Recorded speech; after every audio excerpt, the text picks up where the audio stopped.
ಹೊರಗಡೆ ಒಂದು ಪಡೆ ಯುದ್ಧಕ್ಕೆ ರೆಡಿ ಆಗ್ತಾ ಇದೆ. ಈ ವೇದಿಕೆ ಮೇಲಿಂದ ಹೇಳ್ತಾ ಇದ್ದೀನಿ, ಯುದ್ಧಕ್ಕೆ ಸಿದ್ಧ. ಯಾಕಂದ್ರೆ ನಾವು ನಮ್ಮ ಮಾತಿಗೆ ಬದ್ಧ.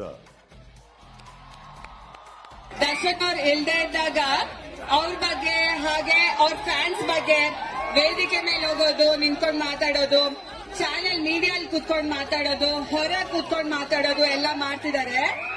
ಅದೇ ಜನಗಳು ದರ್ಶನ್ ಅವ್ರು ಇದ್ದಾಗ ಅವ್ರು ಬೆಂಗಳೂರಲ್ಲಿ ಇರ್ತಾರಾ ಇಲ್ವಾ ಅಂತಾನೆ ಗೊತ್ತಾಗಲ್ಲ, ಎಲ್ಲಿ ಮಾಯ ಆಗ್ತಾರೆ ಅಂತಾನೂ ಗೊತ್ತಾಗಲ್ಲ. ತಲೆ ಕೆಡ್ಸ್ಕೋಬಾರ್ದು. ದರ್ಶನ್ ಅವ್ರು ಹೇಳಿರೋ ಹಾಗೆ ಯಾರು ಏನೇ ಮಾತಾಡಿದ್ರು ನಾವು ನೊಂದ್ಕೊಳ್ಳಲ್ಲ, ಕೋಪ ಮಾಡ್ಕೊಳ್ಳಲ್ಲ. ಇಂಪಾರ್ಟೆಂಟ್ ನಿಮ್ಮ ಪ್ರೀತಿ ಹಾಗೂ ಬೆಂಬಲ ಮಾತ್ರ. ಸೊ ನೀವುಗಳು ಹಾಗೆ ಬೇಜಾರ್ ಮಾಡ್ಕೋಬೇಡಿ, ಕೋಪ ಮಾಡ್ಕೋಬೇಡಿ.